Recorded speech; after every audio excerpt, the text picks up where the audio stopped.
Graça e paz, irmãos. A tua presença é o que nos basta. Quem aqui ama a presença de Deus?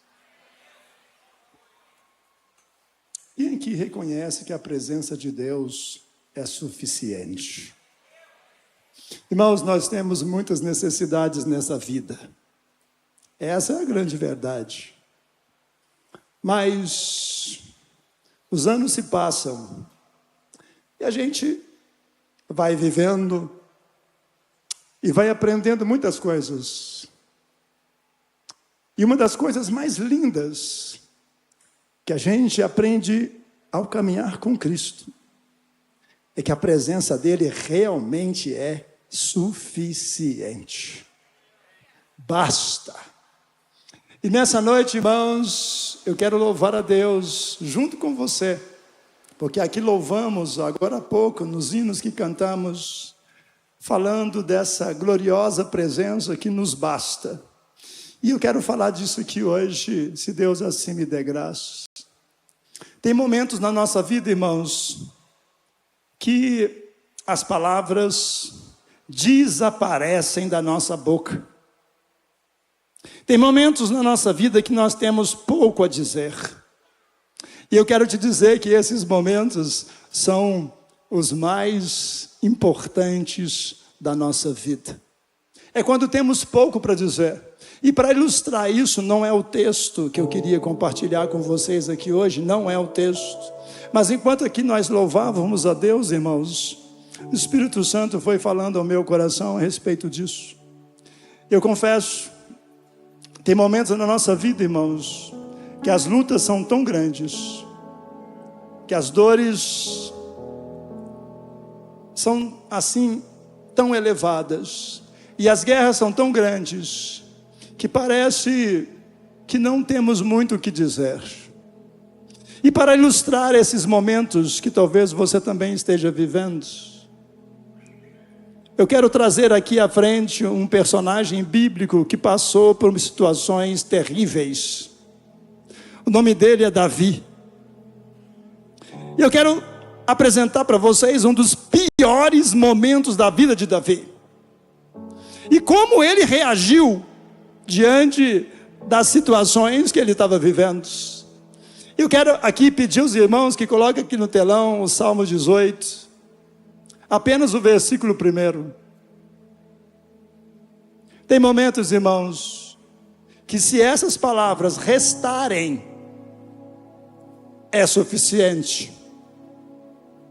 No momento difícil, nos momentos de guerra, nos momentos de dores, se pelo menos restarem essas palavras.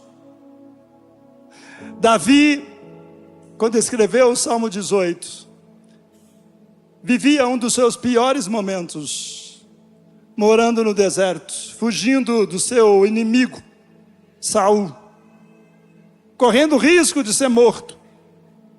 No momento de angústia, de tristeza profunda, Davi pegou ali a sua pena, um pedaço de pergaminho, e escreveu essa frase, esse versículo: eu te amo, ó Senhor, força minha. Irmão, se você perder tudo, mas se isso restar,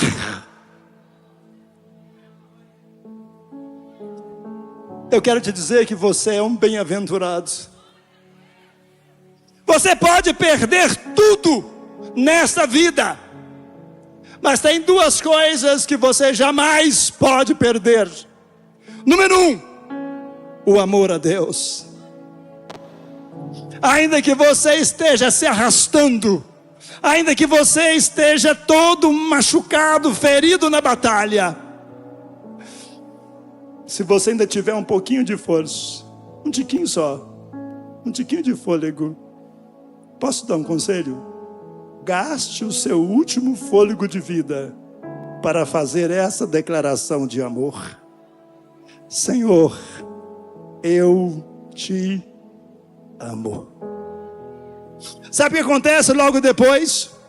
Quando nós amamos a Deus apesar das circunstâncias. Quando nós amamos a Deus apesar das guerras, apesar das dificuldades. Quando nós amamos a Deus apesar da morte, apesar da doença, apesar da pobreza. Quando nós amamos a Deus apesar de toda e qualquer situação. Sabe o que acontece? Um dos maiores milagres. A Bíblia diz que ainda que você não tenha força nenhuma, a Bíblia diz que Deus se torna a minha força. Deixa eu te dizer uma coisa. Ainda que hoje, neste lugar, você não tenha força nenhuma, isso não é problema. O problema é se você ainda ama a Deus. Se você amar o Senhor, sabe o que vai fazer acontecer? Ele entrará na sua vida e Ele será a sua força. Eu não tenho força nenhuma, graças a Deus por isso, porque quando eu não tenho força nenhuma, Deus é a minha força. Nesse mesmo salmo, se nós tivéssemos tempo aqui para poder anunciar, Davi diz algo extraordinário. No Salmo 18 ele fala assim: pelo meu Deus, eu salto muralhas. Pelo meu Deus, eu passo no meio de um exército. Pelo meu Deus, eu passo no meio de um esquadrão. Por isso, irmão, você que está aqui hoje enfraquecido, fraco, abatido, deixa eu lhe dar um conselho. Ainda que seja arrastando, ainda que seja sangrando, ainda que seja quase morrendo, agarre-se aos pés da cruz, e com um pouco de força que te resta, com tudo que você tiver, não tenha vergonha de fazer essa declaração aqui hoje. Sabe por quê? Porque para quem ama a Deus, sempre há esperança. Eu vou repetir para essa palavra entrar no seu coração como se fosse uma lança. Para aquele que ama a Deus, eu te falo isso em nome de Cristo. Para aquele que ama a Deus, sempre há esperança. Aquele que crê em mim, ainda que esteja morto, viverá. Por isso, irmãos, eu me agarro a essas palavras do Evangelho, porque ao longo da minha vida, eu também enfrentei guerras, dificuldades e dores, mas Deus me deu vitória em cima de todas elas. E eu quero compartilhar com vocês alguns segredos da Bíblia, aqui hoje. Se Deus me der graça, eu queria compartilhar com vocês porque é que nós cristãos não temos razões para viver sem ter esperança. Eu quero compartilhar isso com vocês aqui hoje. Amém? Quem aqui compreende que é tempo de restaurarmos a nossa esperança? Estamos vivendo tempos, irmãos, em que as pessoas estão perdendo a sua esperança. É ou não é? As notícias que chegam são tão terríveis, as notícias que chegam são tão assustadoras, que às vezes perdemos a esperança. E é justamente por isso, irmãos, que nós temos que alinhar o nosso coração àquilo que Deus nos diz na sua palavra. Amém? E para entendermos isso, para entendermos a indestrutibilidade da nossa esperança, eu quero levar você para um dos textos bíblicos mais importantes da Bíblia. Quero ler com você a primeira epístola do apóstolo Pedro. Vamos abrir a Bíblia? Vamos lá? Abra comigo, por gentileza, a Bíblia no livro de Pedro, 1 Pedro, capítulo de número 1. E nós vamos ler do versículo 1 até o versículo de número 8. Amém, queridos? vamos gastar aqui nesse tempo, vamos dedicar esse tempo para permitir que Pedro, o apóstolo do Senhor Jesus, fale conosco. Está escrito assim na palavra de Deus: Pedro, apóstolo de Jesus Cristo aos eleitos que são forasteiros, da dispersão do Ponto, na Galácia, Capadócia, Ásia e Bitínia. Próximo. Eleitos, segundo a presciência de Deus Pai, em santificação do Espírito, para a obediência e aspersão do sangue de Jesus Cristo, graça e paz vos sejam multiplicadas. Bendito Deus e Pai de nosso Senhor Jesus Cristo, que segundo a sua muita misericórdia, Ele fez o quê? Ele nos regenerou para uma viva esperança, mediante a ressurreição de Jesus Cristo dentre os mortos. Próximo. Para uma herança incorruptível, sem mácula, imarcessível, reservada nos céus para vós outros. Próximo. Que sois guardados pelo poder de Deus mediante a fé para a salvação, preparada para se revelar no último tempo. Versículo 6. Nisto exultais, embora no presente, por breve tempo, se necessário, sejais contristados por várias provações, para que, uma vez confirmado o valor da vossa fé, muito mais preciosa do que o ouro, que é perecível, mesmo apurado por fogo, redunde em louvor, glória e honra na revelação de Jesus Cristo. Versículo 8. A quem, não havendo visto, a mais, no qual não vendo agora, mas crendo, exultais com o quê? Alegria indizível e cheia de glória. Aleluia, irmãos. Nós queremos meditar nesse texto. Eu vou pegar vocês pelas mãos, como sempre falo.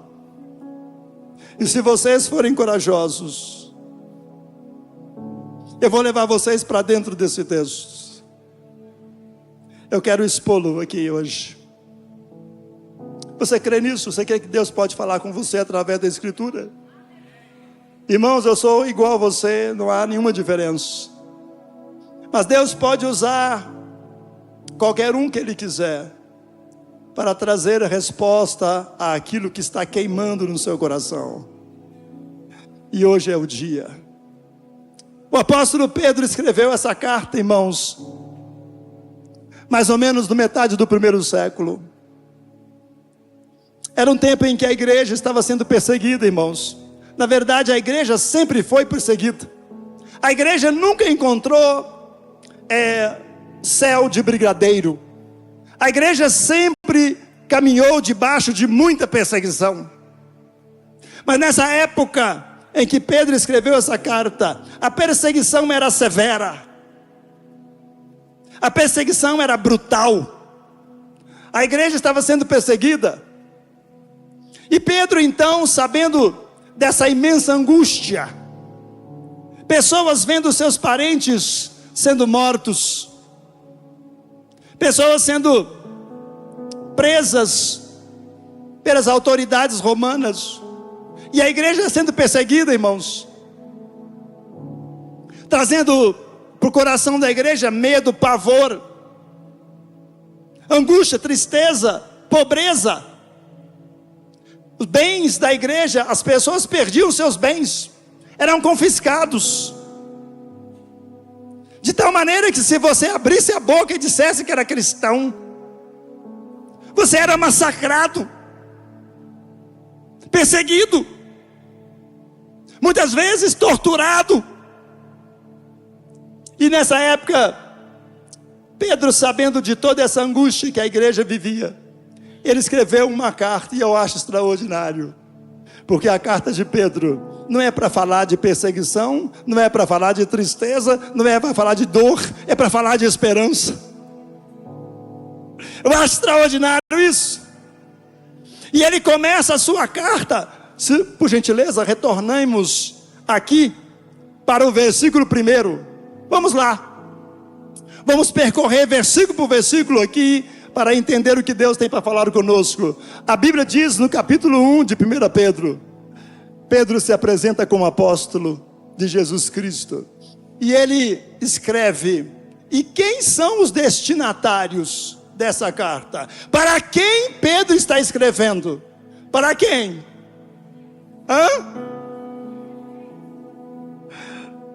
Irmãos, primeiro ensinamento aqui. Você que está enfrentando guerras, você que está passando por um momento de angústia, vem cá, a sua tristeza, a sua angústia não define quem você é. Aquilo que o mundo faz comigo não define quem eu sou. Sabe por quê? Porque o apóstolo Pedro, ele escreve uma carta e ele chama as igrejas da Ásia, da Bitínia, da Capadócia, que eram igrejas da dispersão, eram forasteiros. E por que eles eram forasteiros? Porque eles tinham fugido da perseguição. Eles estavam correndo para lá e para cá, esparramados por toda a Ásia Menor. E a igreja perseguida, Pedro escreve para eles: apesar de vocês estarem sendo perseguidos, apesar de vocês estarem sendo mortos, apesar de vocês terem os seus bens confiscados, tem uma coisa: vocês não são isso, vocês são eleitos. Deixa eu te dizer uma coisa: você não entendeu o que o apóstolo Pedro falou, porque se tivesse entendido, você tinha dado 3 pulos na cadeira. Porque a Bíblia diz que nós fomos eleitos. Volta para cá. Sabe o que significa isso? A palavra eleito significa escolhido. O nosso apóstolo Pedro escreveu com todas as letras: vocês, meus irmãos, esparramados por todas as igrejas, vocês que são forasteiros e peregrinos deste mundo, eu estou dizendo, vocês foram escolhidos. Ah, meu Deus, ser escolhido é algo extraordinário. Sabe por quê? Porque a Bíblia diz no livro de Efésios, não o apóstolo Pedro, mas o apóstolo Paulo, ele disse que nós fomos eleitos antes da fundação do mundo. Sabe quando que Deus escolheu você? Sabe que dia? Não foi no dia que você nasceu. Deus escolheu você antes de você ter nascido. Você que bate no peito e às vezes fala assim: eu não tenho valor nenhum. Tem muita gente aqui que olha no espelho e acha que é um 0 à esquerda. Tem muita gente aqui que olha no espelho, irmãos, e por causa da maneira como ele foi tratado, por causa de uma palavra que você escutou no passado, por causa de uma palavra que você escutou, quem sabe, dos seus próprios pais. Escuta uma coisa: você vai ficar com o que o mundo fala a seu respeito, ou você vai ficar com o que o céu falou a seu respeito?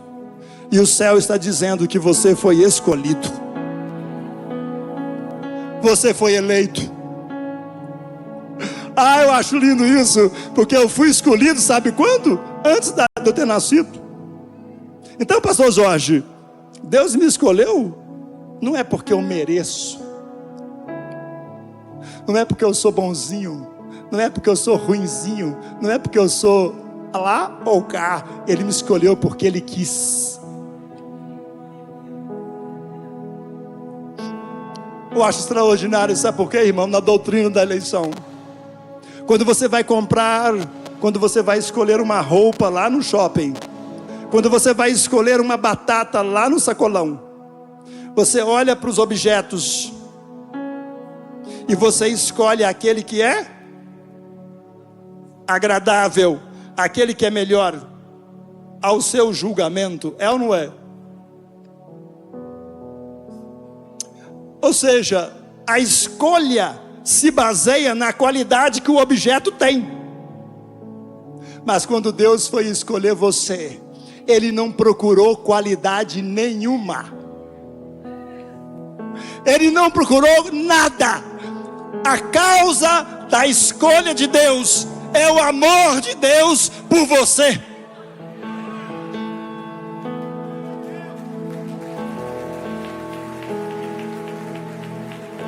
Eu não sei por que você ainda anda abatido. Porque ainda que você fracassasse em tudo, ainda assim Deus te ama. Por isso a minha satisfação e a minha alegria não procede das circunstâncias. A minha confiança em Deus não procede nem de mim mesmo. Eu confio no amor de Deus. Entende, querido? Olha isso. Nós fomos eleitos. Olha só, os eleitos que são o quê? Forasteiros. Da dispersão. Irmãos, preste atenção. Tem algumas versões bíblicas que não aparece a palavra forasteiros. Aparece a palavra peregrinos. Não sei se você entendeu. No céu, você é eleito. Mas na terra, nós somos forasteiros. Você entendeu isso? O apóstolo Paulo faz esse jogo de palavras. Nós temos duas identidades. A primeira delas é aquela que vem do céu. Eu sou eleito, escolhido de Deus. O mundo diz que eu sou o quê? Peregrino. Você não é daqui. E eu não sou mesmo não. No mundo, meu filho, você é peregrino. Nessa terra você é um forasteiro. Você não pertence a este mundo. Este mundo nunca vai te amar. Este mundo sempre vai odiar a igreja. A igreja sempre será perseguida, sempre será odiada, sempre será recusada pelo mundo. Sabe por quê? Porque a igreja é formada de pessoas que foram tiradas do mundo. Você é um tremendo abençoado. Você é forasteiro. Quem aqui é forasteiro? Vem cá, a nossa pátria não está aqui. Nós aguardamos uma pátria melhor, a pátria que vem do céu, a nova Jerusalém. Nós estamos aqui de passagem. E você está preocupado com este mundo? Esse mundo vai acabar, irmãos. E não, é inevitável. Não há nada que possamos fazer para impedir. Nada. Nossa pátria está nos céus. Nós estamos aqui de passagem. Essa é a nossa identidade. O apóstolo Pedro, no versículo 1, ele está mostrando para você quem você é. Deixa eu te dizer uma coisa. O segredo para passarmos por momentos de angústia e não morrermos é sabermos quem nós somos. Eu vou repetir para você entender melhor. O segredo para você passar pelo vale da sombra da morte e não morrer é você saber quem você é diante de Deus.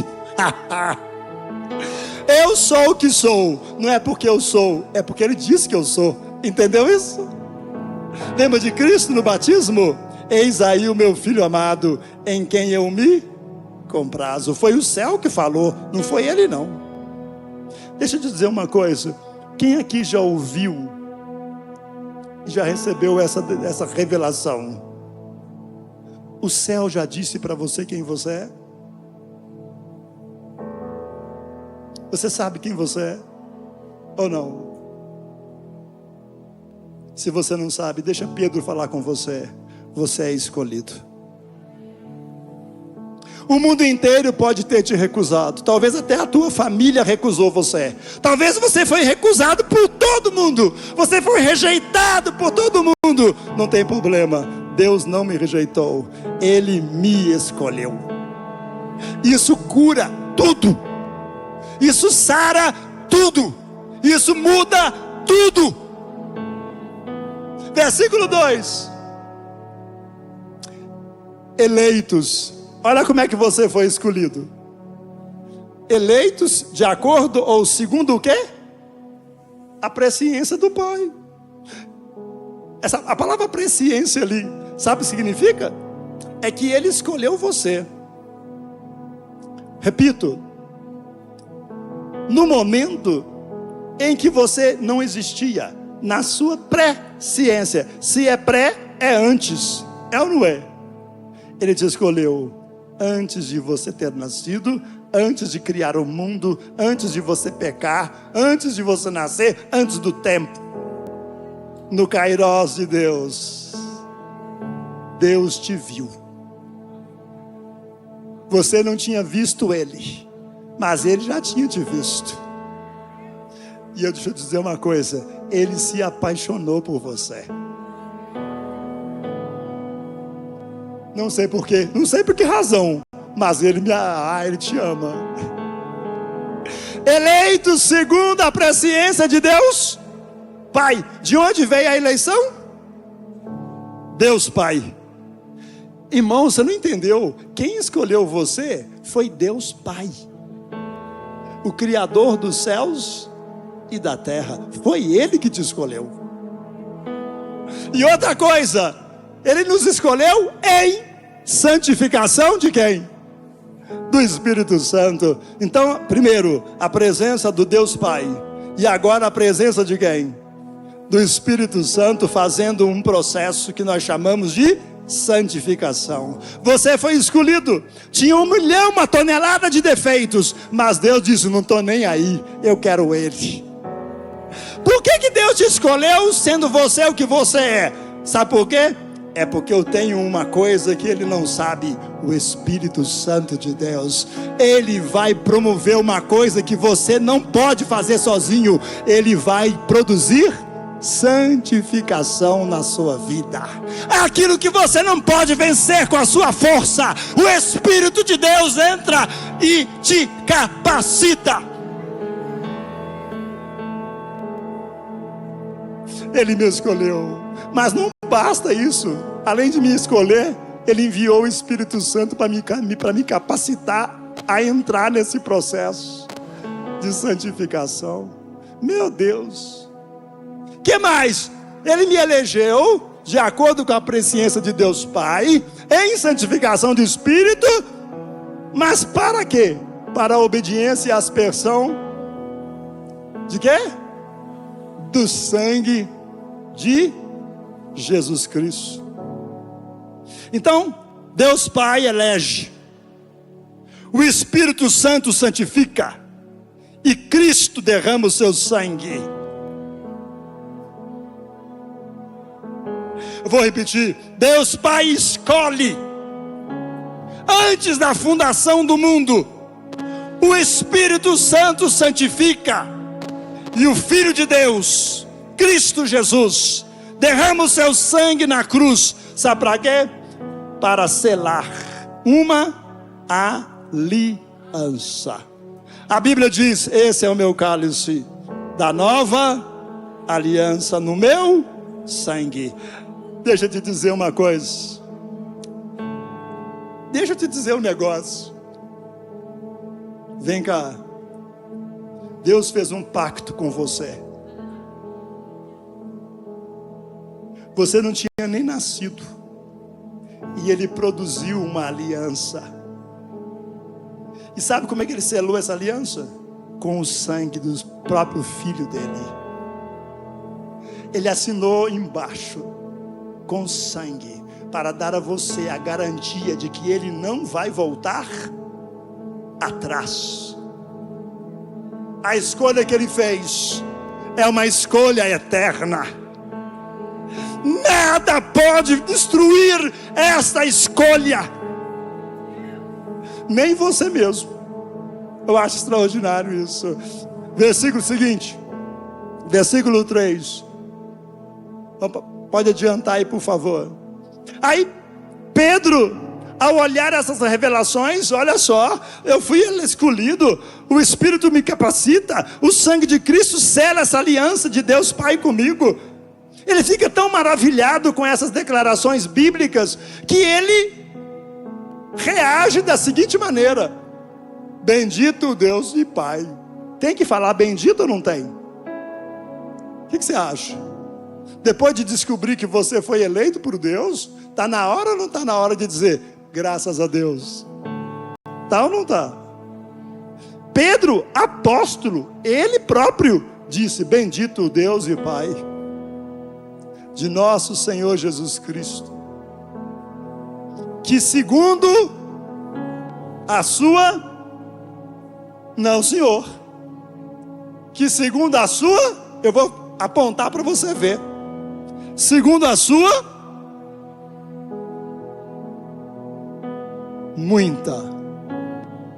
muito o quê? Misericórdia. Deixa eu te falar uma coisa. Quando Deus te escolheu, você não merecia.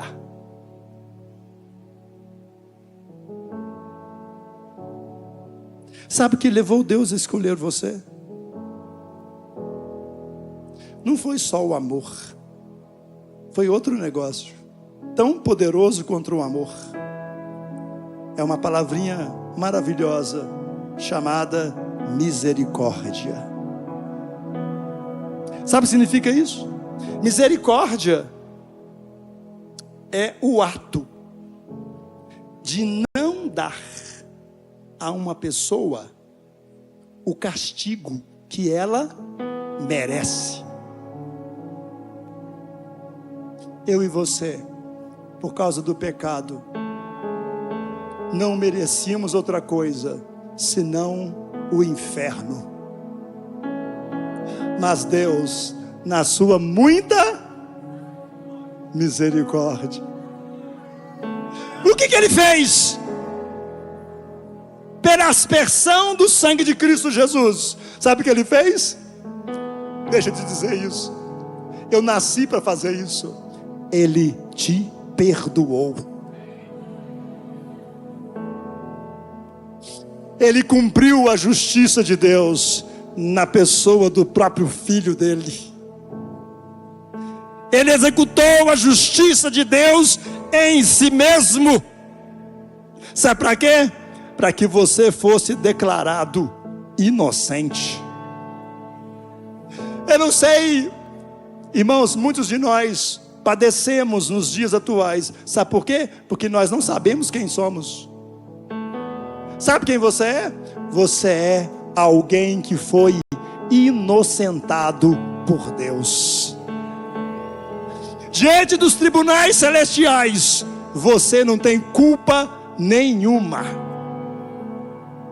porque o sangue de Cristo Jesus nos purifica de todo pecado, de tal maneira que, sendo eu escolhido por Deus, tendo eu sido capacitado pelo Espírito Santo para passar pelo processo de santificação, e tendo eu recebido a aspersão do sangue, hoje eu e você temos liberdade de entrar dentro do Santo dos Santos e termos comunhão com o Pai.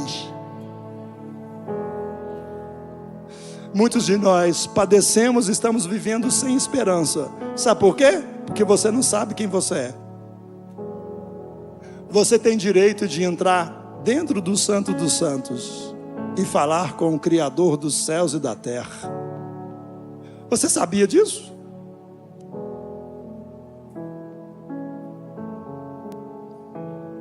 Sabe por que muitas vezes nós perdemos a esperança? É porque nós paramos de olhar para as verdades bíblicas e começamos a olhar para nossas próprias fraquezas. É quando nós paramos de olhar para as verdades declaradas pelo céu e começamos a olhar para as circunstâncias. É quando nós tiramos os nossos olhos de Cristo e passamos a olhar qualquer outra coisa. O efeito colateral dessa ação, dessa atitude, sabe qual que é? É a perca da esperança. Mas quando você olha de novo para as verdades de Deus, sabe o que acontece? É a promessa de Deus dentro do seu coração. Começa a nascer um brotinho. Ao cheiro das águas, a esperança brota de novo. Ao cheiro das águas, irmãos, quando você olha para Cristo, irmãos, ainda que você esteja morto, não importa. Se você olhar para Cristo dentro de você, a esperança vai renascer. Olha o que o texto diz. A Bíblia diz que nós devemos dizer que Deus é bendito, porque segundo a sua muita misericórdia. O que ele fez? Ele nos regenerou. Meu Deus do céu. Sabe o que significa regenerar? A palavra regeneração. Olha para mim aqui, por favor. Não perca isso. É a coisa mais importante da fé.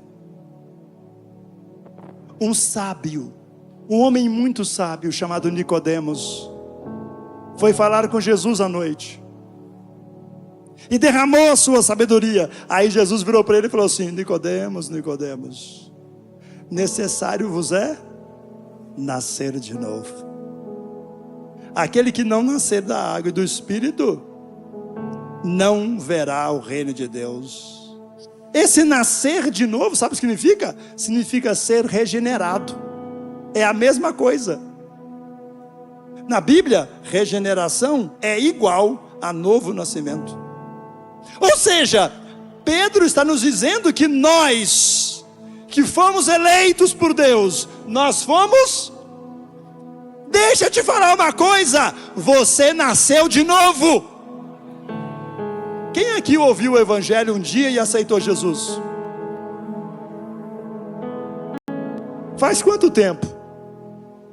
O meu já passou de 30. Mas vem cá. Naquele dia que você ouviu a mensagem e o seu coração queimou, e você sentiu no coração o desejo de entregar a sua vida para Cristo, naquele dia, você não viu, mas naquele dia, você nasceu de novo. Naquele dia você foi regenerado. Naquele dia aconteceu o maior milagre da Bíblia. Um pecador se arrependeu.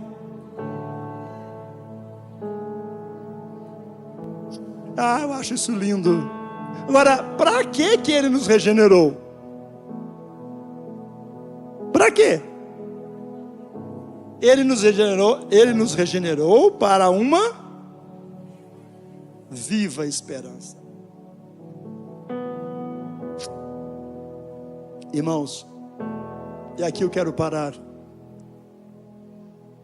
Nós nascemos de novo. E Pedro está falando com uma igreja que está sendo perseguida. Uma igreja que foi espalhada, teve que espalhar, porque senão seria morto. Uma igreja que vivia debaixo de perseguição. Aí Pedro vira para eles e fala assim: vocês foram regenerados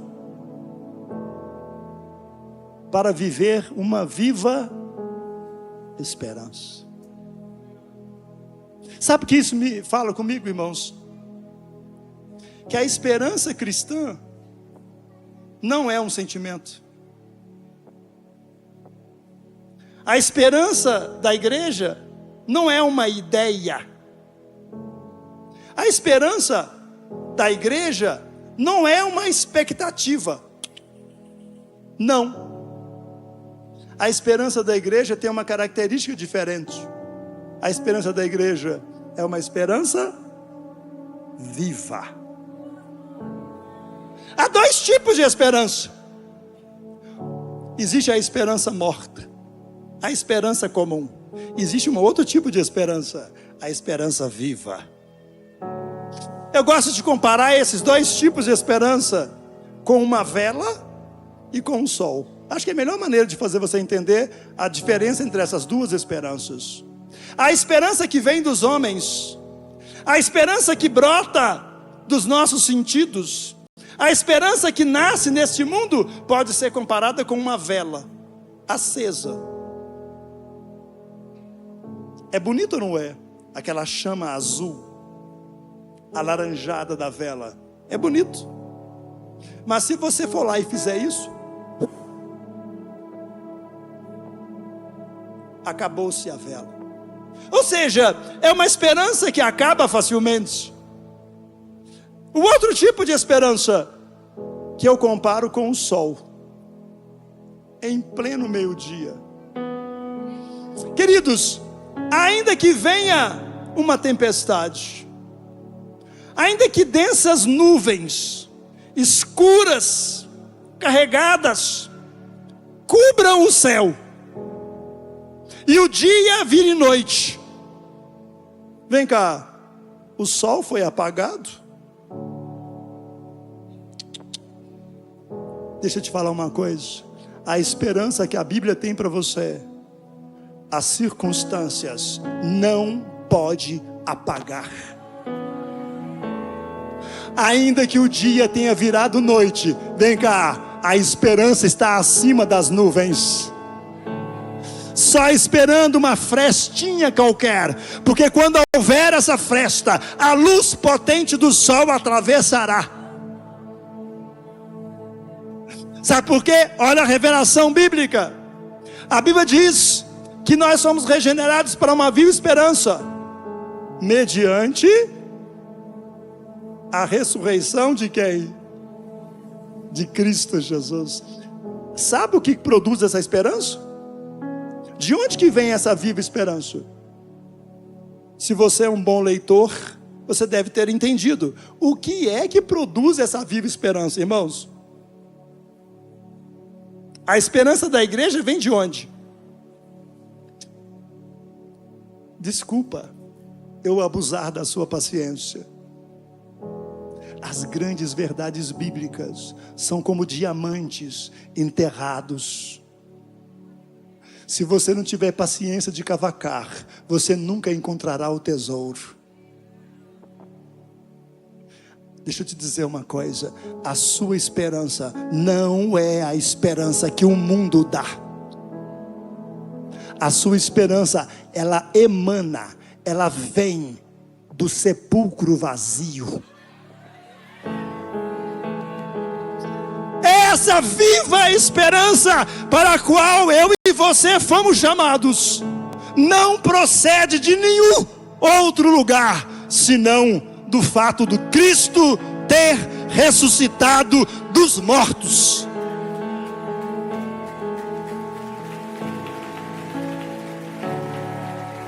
Aleluia! Sabe por que você sofre muito? Porque você está pondo a sua esperança em outras coisas e não no Cristo ressurreto. Nós como cristãos fomos eleitos para isso. Sabia disso?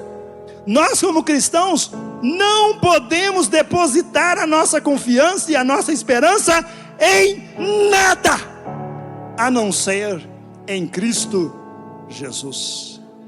Ele ressuscitou dos mortos ou não? Ressuscitou. É por isso que a nossa esperança é viva. Eu não sei se você entendeu. Dá vontade de dar um glória a Deus aqui agora. Vem cá, deixa eu te falar esse negócio. A nossa esperança, a esperança do crente não é um sentimento. Não, senhor. A esperança do crente não é uma ideia e nem uma expectativa. A esperança do crente é uma pessoa. E essa pessoa ressuscitou dos mortos. Essa pessoa é Cristo Jesus. Ele é a fonte de toda nossa esperança. Ele vive. Ele vive. Ele está vivo. Ele vive para sempre. Ele venceu a morte. Ele venceu o pecado. Ele venceu a dor. Ele venceu a cruz. Ele venceu tudo. Eu tenho ou não tenho motivo para ter esperança?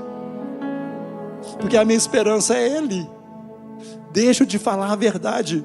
A nossa esperança é Ele. Se a nossa esperança é Cristo, Paulo chega a dizer assim: para mim, o viver é Cristo, e o morrer é lucro. Para alguém que deposita a sua confiança em Cristo, essa pessoa está pronta para tudo, até para morrer. Porque a gente tem esperança até na morte. O cristão tem esperança até na morte. Você parou para pensar num negócio desse? Sabe o que a Bíblia diz? Que a morte dos justos, ela é o quê? Preciosa aos olhos do Senhor. Então, irmãos, ainda que estejamos nós passando pelo vale da sombra da morte, eu não temerei mal algum, porque tu estás comigo. Quem está enfrentando guerras aí? Quem está enfrentando dores? Eu profetizo que você nunca perderá a esperança. Eu profetizo que o Espírito de santificação virá sobre a sua casa, virá sobre a sua vida, e Ele te despertará para essa realidade espiritual. Nós fomos eleitos por Deus Pai para vivermos em esperança. Ah, glória a Deus, glória a Jesus, maravilhoso é Deus. Vamos lá para o versículo de número 4. Ele nos elegeu e nos escolheu e fez tudo isso. Mas vem cá, segura na cadeira aí. Dá uma olhadinha na cadeira, se ela não está trincada aí. Verifica aí, para você não cair para trás. Tem mais. Ele te escolheu, não apenas para viver uma viva esperança, porque a nossa viva esperança é Cristo. Mas Ele escolheu e tem mais para nós. Sabe qual é a próxima? Olha lá. Ele nos escolheu e Ele nos regenerou. Além de para ter uma viva esperança, Ele nos regenerou para uma herança. Deixa eu te contar essa notícia. Vem cá, meu filho. Você foi regenerado por Deus, não apenas para ter uma esperança. Você foi regenerado por Deus também para tomar posse de uma herança. Vem cá. O meu pai já faleceu, a minha mãe também. Todos os bens que meu pai deixou ficaram para minha mãe. Enquanto ela estava viva, ela era dona de tudo. Mas ela morreu há 2 anos. E quando minha mãe faleceu, todos os bens que era dela, por herança de meu pai, tornou-se propriedade de quem? De todos. Apenas dos filhos. Herança é uma riqueza que você só dá para quem é filho.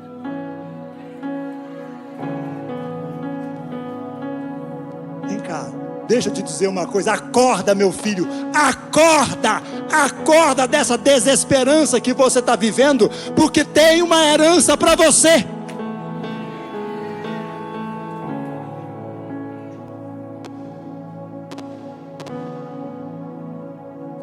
Existe uma herança guardada para você. Eu acho estranho, sabe por quê, pastor Dilson? Na boa. O que você faria se chegasse uma notícia agora que existe para você uma herança de alguém que você não conheceu e que você não sabia, e essa herança é de 10 milhões de reais e que é tudo seu? Qual seria a sua reação? Tem pessoas, irmãos, que teriam um infarto. Tem pessoas que cairiam de costas. Tem pessoas que teriam um desmaio, sei lá. Tem pessoas que sairiam correndo, dando glória a Deus. Aí o céu se abre, irmãos, pela boca do apóstolo Pedro. Esse homem chamado Pedro, deixa eu te dizer uma coisa, ele é apóstolo. E não é apóstolo, ele é apóstolo fundacional. Como Pedro, Tiago, como esses caras, nunca mais haverá outro. E ele, autorizado por Cristo, ele está nos entregando uma coisa que é eterna. Sabe o que é isso? Você é herdeiro.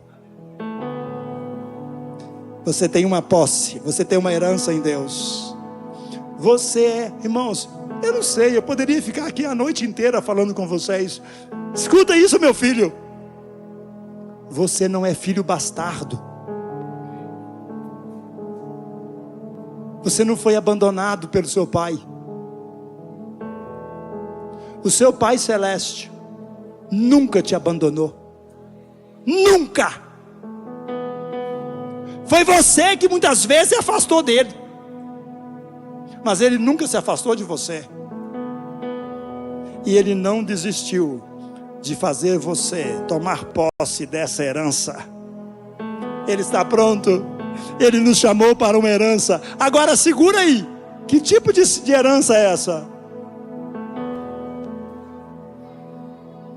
Fala comigo. Incorruptível.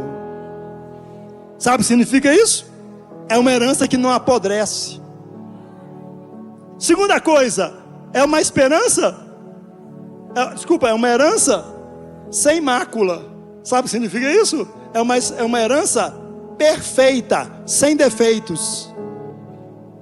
Terceira coisa, é uma esperança imarcessível. O que é isso? Sabe o que significa imarcessível? Que não murcha, sem mancha, que não envelhece, que não vence. Então junta tudo. A herança que eu e você temos não apodrece, não murcha, não vence, não estraga. A herança que eu e você temos com Deus é eterna. Por que é que você está sem esperança? Por qual motivo que você está vivendo sem esperança? Por qual razão? Sabe por quê? É porque você está olhando para a circunstância. Se você olhar para as circunstâncias, realmente não tem esperança. Mas quando você olha para a revelação da palavra de Deus, o meu coração se enche de fé. E mais, essa herança, ela está reservada na terra. Ela está reservada nos céus. Para quem? Para vocês, para a igreja. Na boa, irmãos, você vai dar um glória a Deus ou não vai? Foi isso que Deus fez por vocês. Foi isso que Deus... Olha o versículo 5. Pois foi assim também que as si mesmas se ataram... Não, é o 1 Pedro, capítulo 1. Pulou aí. 1 Pedro, capítulo 1, versículo 5. Você está no capítulo 3 aí. Pula para o capítulo 1. Isso. A nossa herança está o quê? Reservada nos céus. É ou não é? Agora olha o versículo 5. Esse que aqui diz respeito a nós, a igreja. Nós estamos o quê? Guardados. Peraí, mas Pedro não está escrevendo para as igrejas da dispersão? É ou não é? Eles não estão sendo perseguidos? Eles não estão sendo mortos? Eles não estão sendo espoliados, caluniados pelo Império Romano? Sim. Aí o apóstolo Pedro fala assim: vocês estão guardados. Meu Deus, eu estou guardado pelo quê? Pelo poder de Deus. Deixa eu te dizer uma coisa, meu filho. Ainda que você esteja passando pelo vale da sombra da morte, lá você está guardado pelo poder de Deus. Ah, meu Deus do céu! É por isso que o escritor do Salmo diz assim: ainda que eu passe pelo vale da sombra da morte, não temerei. Por que não vai temer coisa nenhuma? É porque mesmo eu passando pelo vale da sombra da morte, eu sei quem eu sou. Eu estou guardado pelo poder de Deus. E como é que eu estou guardado? Mediante a fé. E eu estou guardado para. O para ali indica o quê? Indica uma finalidade. Você está guardado. Sabe por quê, pastorzão? Deus está te guardando. Sabe para quê? Porque Ele quer te salvar no final. Sabe o que Ele está reservando para você? Ele está te reservando uma cadeira no trono, junto com o Senhor, na mesa.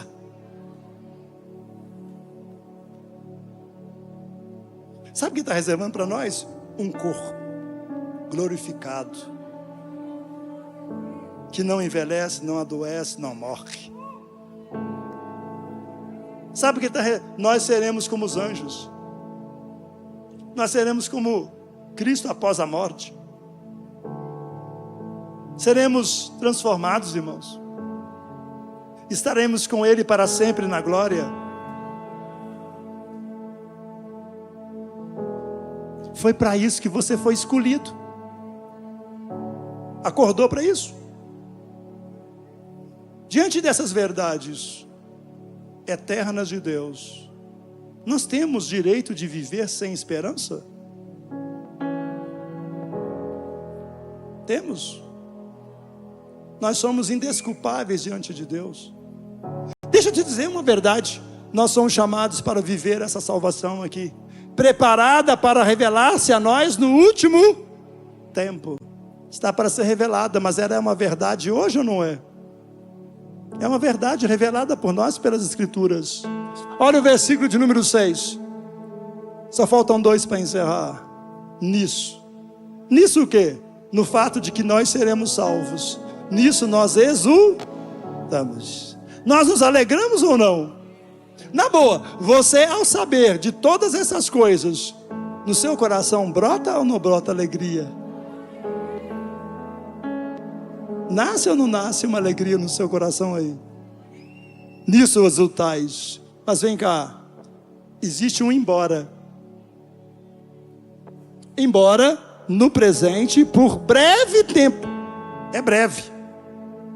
Se necessário, sejais contristados por várias provações. Próximo. Versículo 7.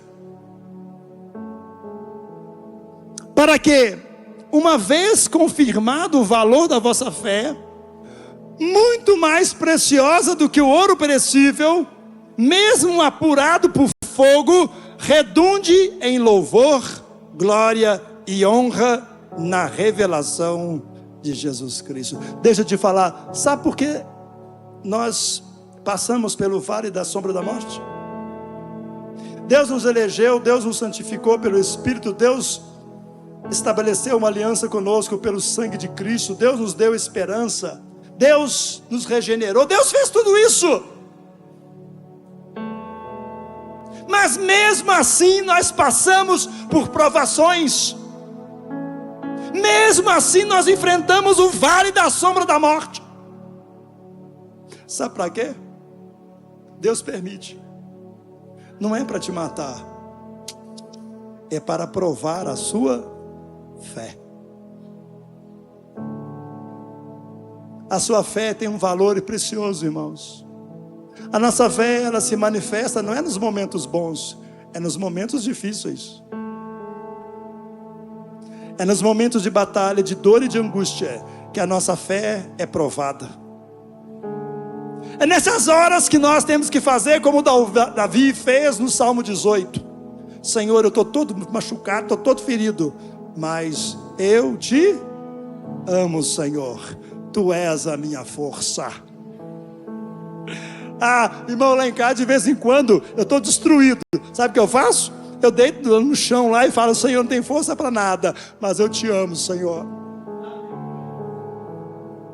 E aí Deus vem e restaura, Deus vem e vai curando, Deus vem e vai restaurando, Deus vem e vai renovando, e Ele vai me fazendo lembrar dessas promessas. Daí a pouco eu dou um pulo, Senhor, e começo. Sabe por quê? Porque não é na minha força, é na força dEle. Entendem isso, meus queridos? Olha isso. Essa dificuldade toda, essa guerra toda, essas dores todas, essas feridas todas têm uma finalidade.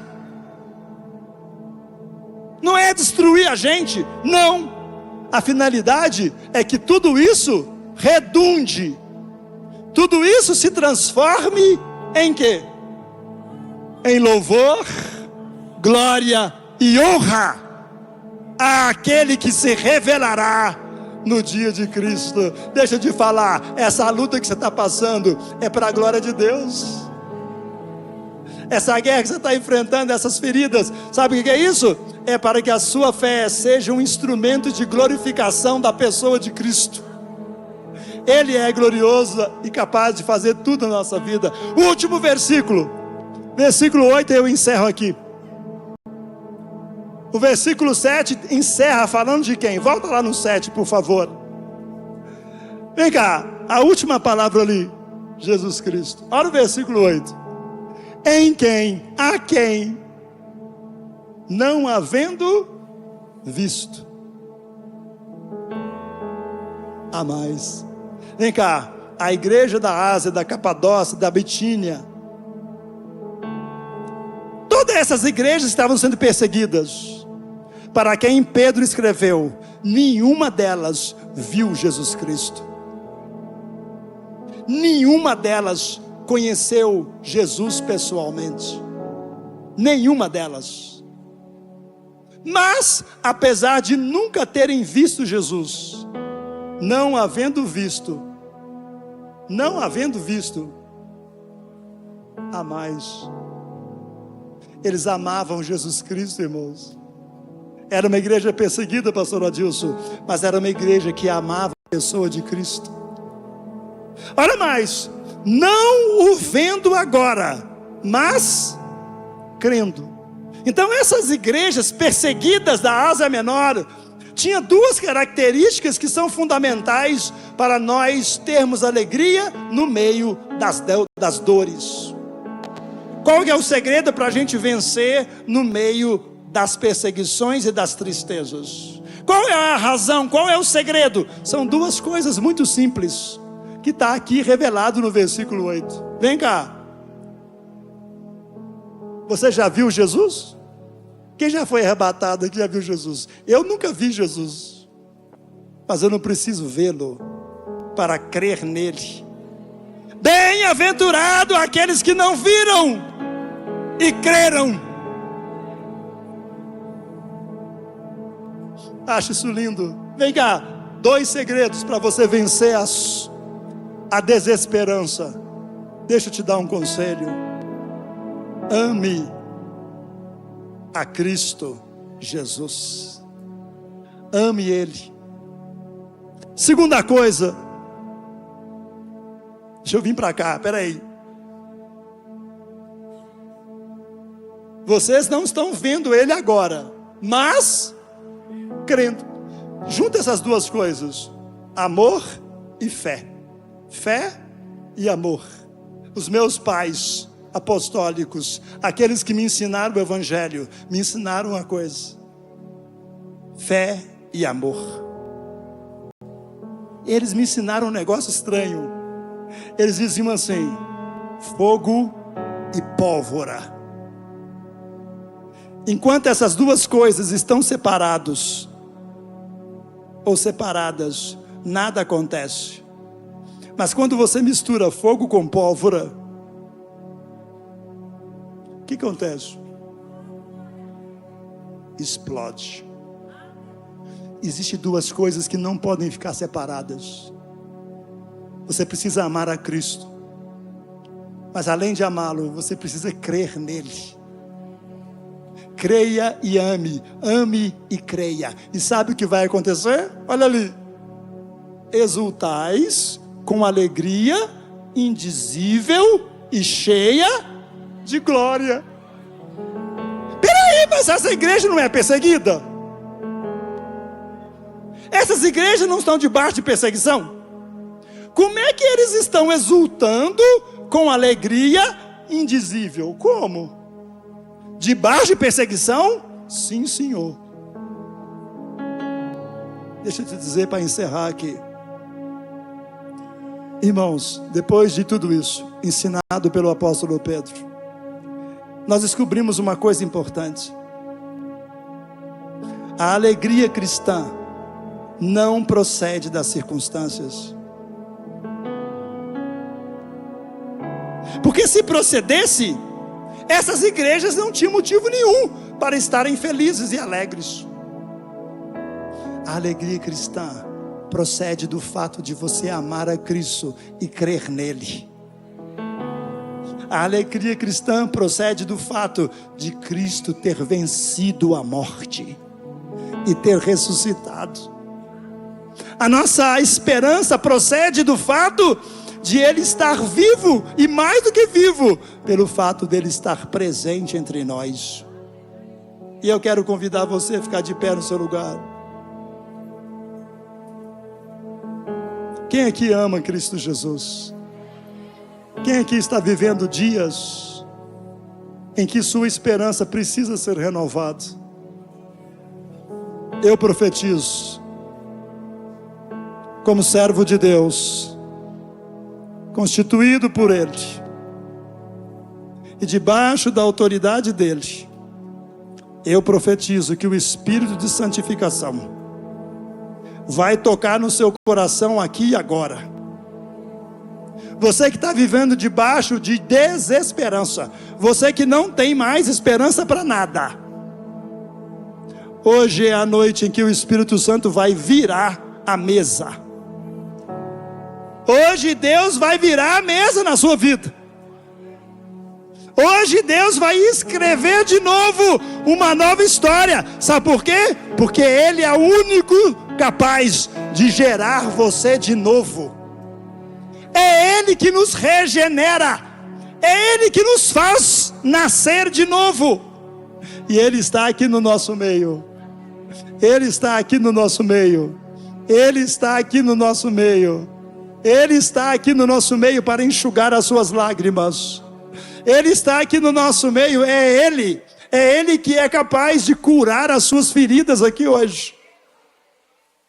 É Ele que é capaz de sarar as suas mágoas e arrancar do seu coração essa desesperança.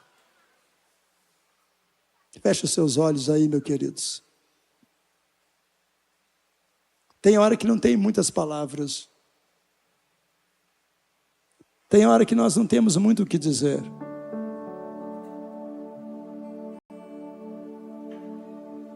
Mas tem amor.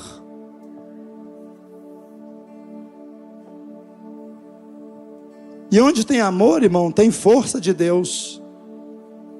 Você que perdeu as forças, feche os seus olhos.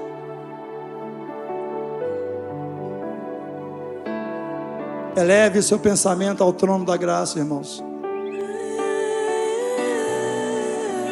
Deixa Deus tocar em você, deixa Deus falar com você, deixa Deus fazer o que Ele quiser.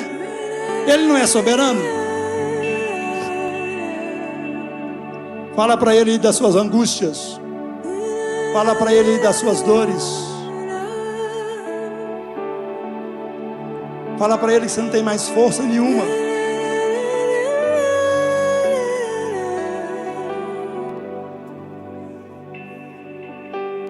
Mas fala para Ele que você o ama. Abra sua boca, fala com Deus.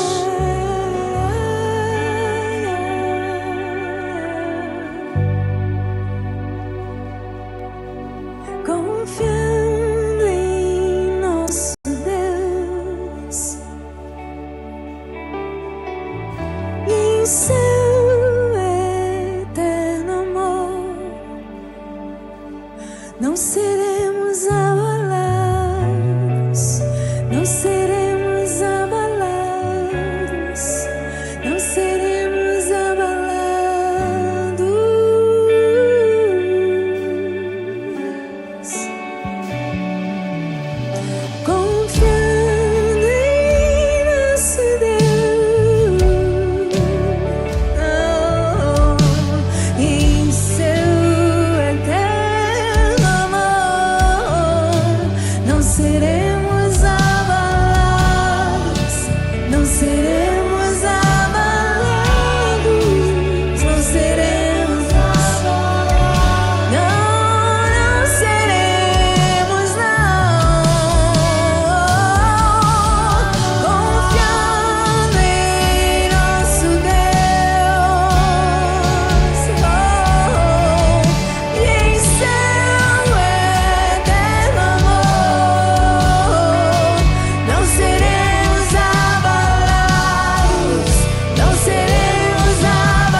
Aleluia.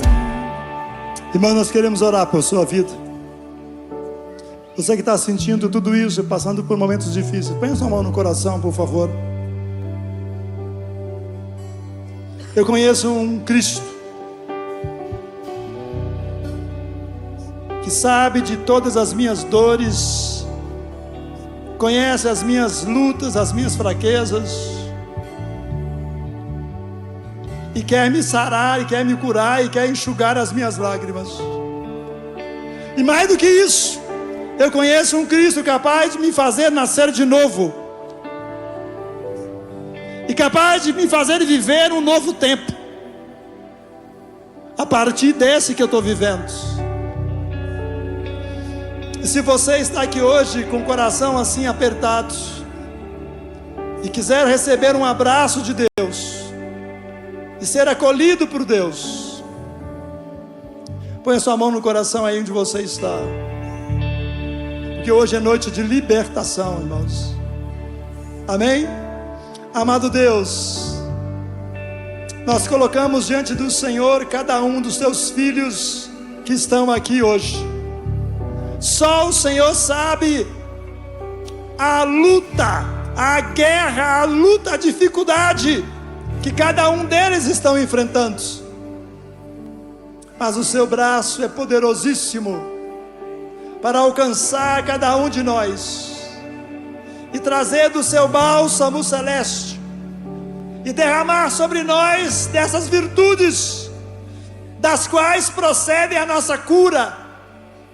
Meu Deus, sara aqueles que estão feridos, fortalece aqueles que estão enfraquecidos, coloca de pé aquele que já caiu, Senhor, aquele que está no nosso meio, que já perdeu a esperança.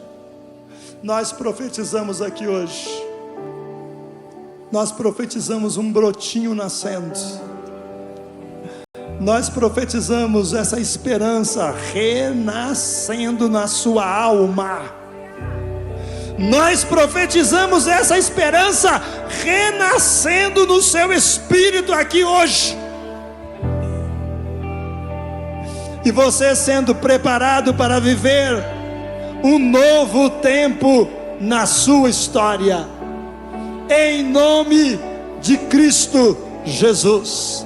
Se você crê nessas palavras, joga lá em cima as suas duas mãos. Se você nasceu de novo, se você é alguém que Cristo salvou, aplauda Ele. Ele é digno. Ele é digno. Ele é digno. A Ele a glória, o louvor e a majestade para sempre. Deus é por nós, Ele é o vencer. Aleluia. Glória a Deus. Confiando em nosso Deus. Aleluia. E em seu Glória a Deus. eterno amor, não seremos abalados, não seremos abalados. Aleluia. Não seremos abalados. Glória a Deus. Antes de despedi-los, irmãos, nunca se esqueça disso. Você foi eleito por Deus para viver uma viva esperança. Amém, queridos? Deus abençoe sua vida. Que Deus te dê uma semana de vitória em nome de Jesus. Amém, queridos? Deus abençoe.